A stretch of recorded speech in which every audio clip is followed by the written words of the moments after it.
Dobrý deň prajeme, dnes pristupujeme k vyžrebovaniu výhercov súťaže od spoločnosti Sherlock. Výhercu hlavnej ceny za mesiac september, a to je hodnota dverného krídla bezpečnostných dverí, a výhercov dvoch tabletov, čo je druhou a treťou cenou na mesiac september. Takže môžeme pristúpiť k vyžrebovaniu hlavnej ceny tohto mesiaca, ktorým je hodnota dverného krídla bezpečnostných dverí. A víťazom sa nám stáva pán František z Bratislavy, ktorý si od nás objednal bezpečnostné dvere v 3. bezpečnostnej triede, model K330/3.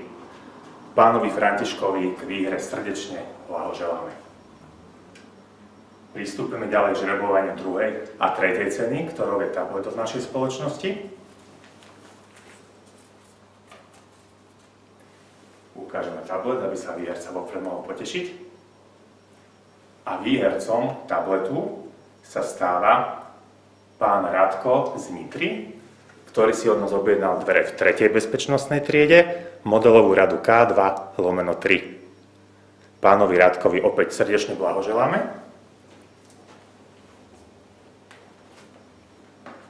A nakoniec pristúpime k žrebovaniu 3. ceny, ktorou je opäť tablet.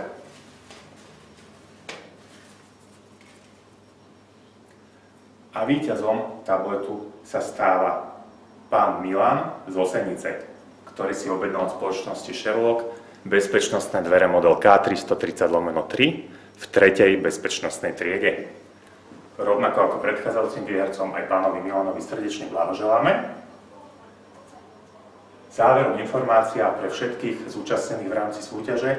Informácia je pozitívna, napriek tomu, že nevyhrali v mesiaci september, presúvajú sa do žrebovania na mesiac december o hlavnú cenu našej súťaže, ktorá je kompletná sada bezpečnostných dverí, vrátane montáží. Srdečne všetkým víťazom blahoželáme.